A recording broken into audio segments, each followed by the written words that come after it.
We're going to be going through chapter 5. We're going to start on verse 25, where we left off.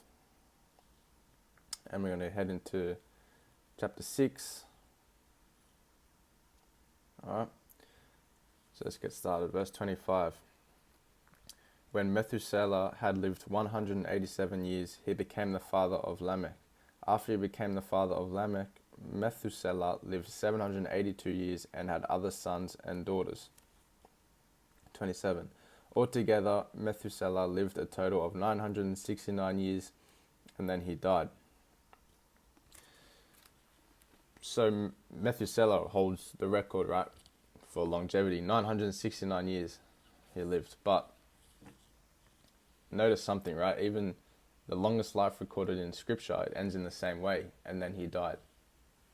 Right? So it shows us that long life does not cancel the sentence of sin. Right? Verse 28. When Lamech had lived 182 years, he had a son. 29. He named him Noah and said, "He will comfort us in the labor and painful toil of our hands caused by the ground the Lord has cursed." So when Lamech lived 182 years, right, he fathered a son, right? He named his Noah, saying that this one will comfort us concerning our labor and the painful toil of our hands because of the ground the Lord has cursed. So Lamech understood something important, right? That life was hard because of sin, right? Because the ground had been cursed back in Genesis 3, right? So we already know that work was difficult, right? Work was frustrating. And Lamech hoped that Noah would somehow bring relief, right? He had hope, but he did not know yet how God would fulfill that hope. Right, verse 30. After Noah was born, Lamech lived 595 years and had other sons and daughters. 31.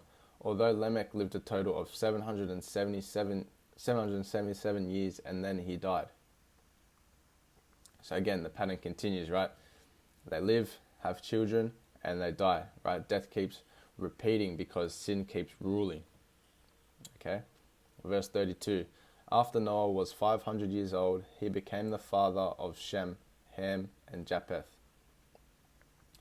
Right, so one of these three is your ancestor. Right, after the flood, the entire human race will come from these three sons.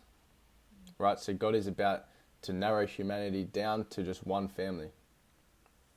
Right, so this verse shows us one of your ancestors is either Shem, Ham, and Japheth. Right, that's pretty cool to think about. Genesis 6, 1. When human beings began to increase in number on the earth and daughters were born to them. So the population is now growing rapidly, right? But growth, we know that growth doesn't equal to righteousness, right? The world keeps getting bigger, but it doesn't mean it's getting better. Verse 2. The sons of God saw that the daughters of humans were beautiful, and they married any of them they chose. Right? The sons of God is a term used in scripture that describes angels, right? Son of God is used in scripture for angels.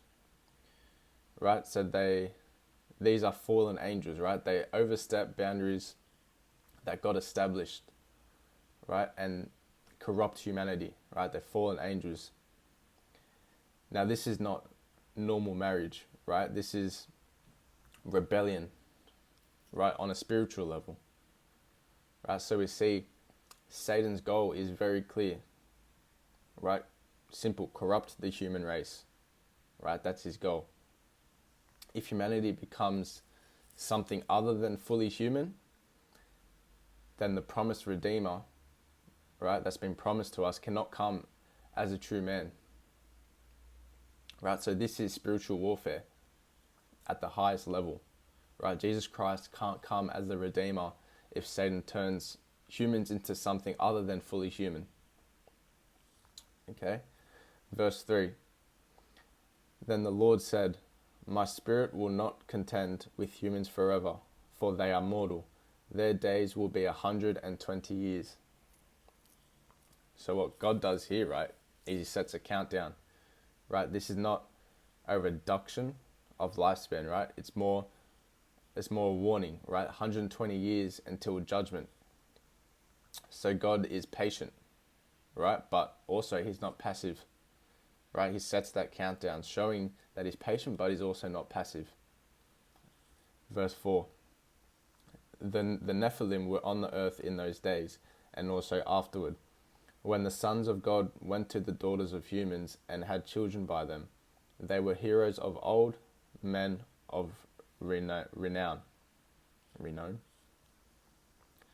Alright, so these were unnatural beings. Right? They were corrupted offspring. Right? They were powerful, violent, and wicked.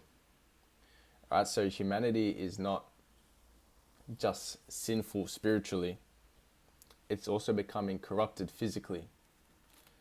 Right? So the world is spiraling fast into... my camera cut out again, man. Anyway, we're on to verse 5. The Lord saw how great the wickedness of the human race had become on the earth, and that every inclination of the thoughts of the human heart was only evil all the time. Right? Every inclination of the thoughts of the human heart was only evil all the time. Right? This is total. It's not occasional sin. Right? It's not partial corruption. It's continuous evil. Right? This is why judgment is coming. Right? God waited and was patient until corruption was overwhelming. Verse 6. The Lord regretted that he had made human beings on the earth, and his heart was deeply troubled. So sin doesn't just anger God, right? We can see that it grieves him, right? He's not cold, he's not detached, but human rebellion is personal to God, right? It's personal to him. Verse 7. So the Lord said, I will wipe from the face of the earth the human race I have created, and with them the animals, the birds, and the creatures that move along the ground, for I regret that I have made them. Right, so God is holy, okay? So because he is holy, he must judge evil correctly, right? Judgment is not cruelty, right? It's justice, right? The world had become saturated with wickedness, right? God had given warnings. He's been patient. Now judgment is inevitable, right? The human race is just filled with corruption and wickedness.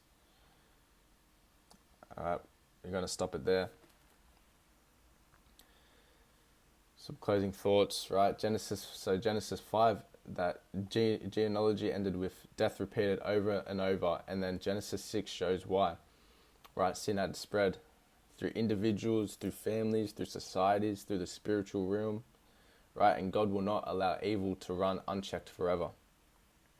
Right, and next we'll see one man who found favor in the eyes of the Lord, right, in Noah. Right, Noah's Ark is coming soon. Hopefully you guys tune in for that. Pray that God blesses you all, keeps you safe, protected. Hope you have a good week, good weekend. Thank you for made it this far, and see you guys in the next one, hopefully.